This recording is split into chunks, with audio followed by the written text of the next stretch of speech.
Africa is the solution to Africa's problems and the future.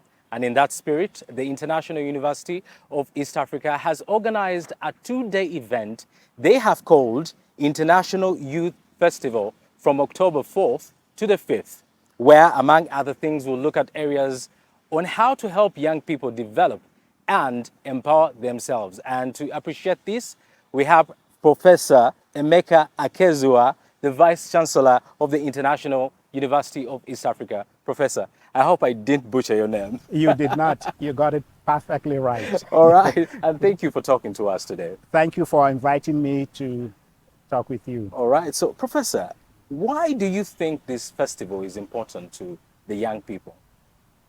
The festival is very important to the young people. That is the first International Youth Festival, which, as you currently pointed out, is being held at the International University of East Africa.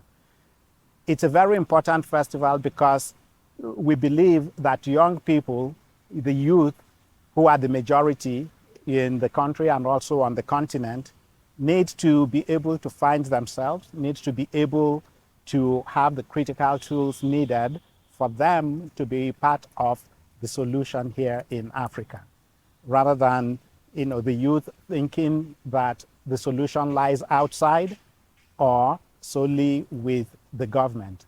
The youth need that hope and a path to knowing that they can create businesses, they can do other things to help to develop solutions for the issues that are present here in Africa.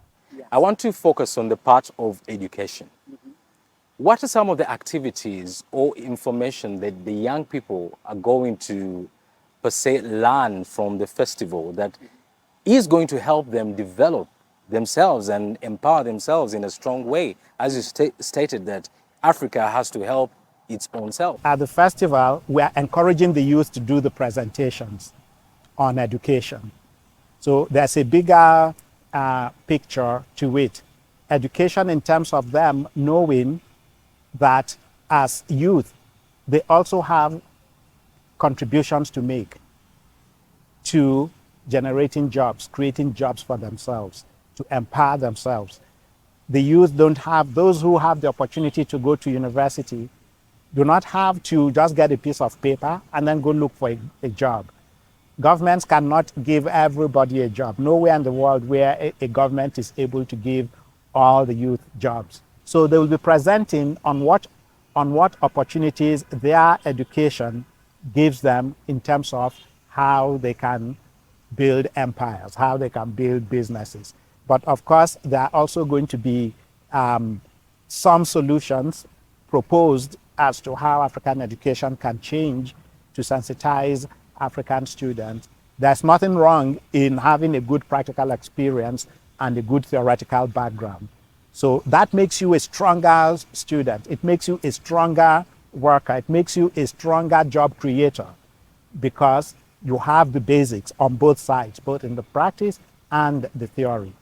So we are looking at how can we magnify that kind of education so that when you have that kind of education, you have confidence that you can go out there and do things. Well, you talk about diversity, and one of the sectors that is prominent today in Uganda is the mineral sector and the petroleum sector. Yeah. As an institute in the International University of East Africa, how are you helping the young people to equip themselves with skills that are going to enable them to compete in today's economy? And I'm happy to inform you that we have been approved by the National Council for Higher Education, our regulators, to run a mining program. So in line with our vision and our philosophy of theory and practice, we are starting the mining school. And in business, have an innovators hub. So, and that hub includes, the business hub.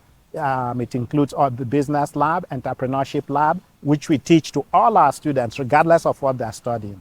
And that entrepreneurship lab sensitizes them to the fact that the country has minerals, the country has oil, the country has agricultural products, the country has so many things that they can innovate on and create the next big thing, or go out to Europe or other places to tell them, hey, we have this idea, we've developed it.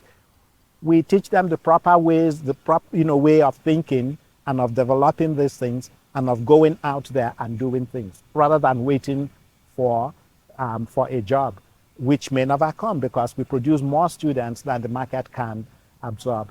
So we have a skilling center for the youth who says, book is not my thing, which it's not all of us who are cut out to be scholars. And we all don't have to be scholars. There are so many people who are very skilled in producing things, manufacturing things, and that is one of the things why our innovation center is unique. We don't only bring professors and master's students and to the lab. We bring anybody who has a solution. Can you fabricate X? Yes.